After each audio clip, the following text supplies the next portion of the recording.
What's up, everybody? I am Mongoose. You are awesome, and this is going to be a spin-off series of from Monolith, the fan lore series that I did. Somebody wrote a continuation to the episode 2, which is the Decker story that I did, and I thought it would be a fun thing if we could keep that going. So I'll do this story today, and if someone else could pick up where this story leaves off, maybe introduce a new character, maybe keep the same characters, whatever you want to do. But let's try and keep this going. I'm going to call this Road to Glory, and let's see how far we can take this story. Let's see if we can eventually work in all the heroes. So, without further ado, this story is by Femban. The gameplay is from O'Kernel on Steel, and the music is actually also from Femban. You can check out his SoundCloud linked in the video description below. So, let's get into the story. After the crew on the Starship Intrepid had gone insane, the dead man's trigger that was implanted inside of the captain went off. This had activated the CSF, Cybernetic Security Force, that was also in cryostasis deep within the ship, near the docking station. Their initial programming was to see what had happened to the captain. While attempting to reactivate all of the CSF guards, a sudden breach was caused inside the ship. Only one pod was activated. With the implosion, the pod was ripped from the wall and shattered on the floor. The guard still inside was awakened to giant panels of steel parting before him. He was floating into nothingness. With the mass wreckage of the Intrepid behind him and having no memory of his initial programming, after being damaged from the crash, he fell asleep. Soon after he had awoken, he realized he could survive the harshness of empty space. He noticed he was falling into the strong orbit of a very large planet. Surrounding it was 3 smaller moons. 2 of them seemed to be partially inhabited from his sight, the other was a wasteland. The planet in front of him seemed to be Earth-like, but much larger. Now entering the immense gravity of the massive planet, he was starting to gain speed.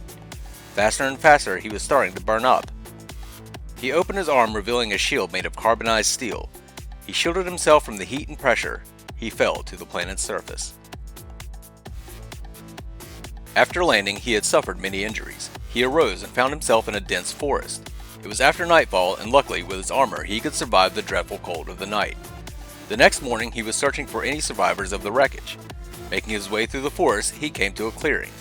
Checking the sky in the far distance, he saw what was left of the Intrepid, a giant mass of crushed scrap that was starting to also fall into orbit. To his right was one of the escape pods that had come crashing down, not far from where he was. He went to investigate. Upon reaching the wrecked pod, he activated the door, and inside was the captain's older sister, Decker.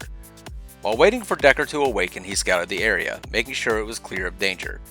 During this time, he scanned his mind, thinking of every possible way she survived, how he survived. Each different detail, each scenario he could come up with, came out with the same solution. They should both be dead. He knew there was some outside force acting here. There was no other option. Coming back to the pod, he had found the awakened co-captain. He scanned her and found her in good health, but she was also in shock. Decker, realizing he was standing there, let out a sigh of relief, knowing it was one of the CSF guards. "Oh, hello," Decker called out to him.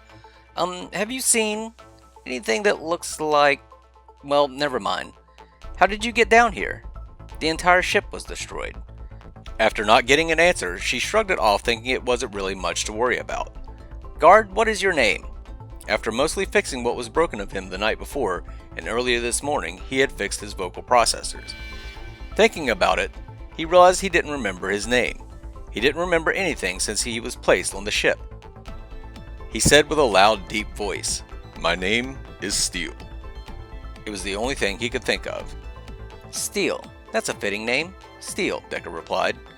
"Where are the others?" asked Steel. "What happened to the captain?" She looked away, tears in her eyes. He already knew what had happened to everyone. They were all dead. "I'm sorry for the loss of your brother and colleagues, but we must get moving. The wreckage of the Intrepid is entering the atmosphere. We need to get away from here as fast as possible." Then they left to whatever awaited them, and he protected her along the way. Not from his programming, but because he wanted to. Because he would protect all those who needed protection. Because he was Steel. That night, from the wreckage of the crashed Intrepid, a massive figure arose. The captain, encased with dark energy, moved on with death following in his wake. Hope you enjoyed today's story. If you did, hit that like button and subscribe for more. If you would like to continue this story, or if you have a different story that you would like to submit for the Myths from Monoliths series, then email them to mongoosegg@gmail.com, or if you have them in a Google Docs link, just tweet them at mongoosegg. Make sure you run a spell checker, grammar checker, have somebody proofread them before you send them to me. I want kind of a finished product. And yeah, I think that's it for today. This is Mongoose signing off. You guys have a good one.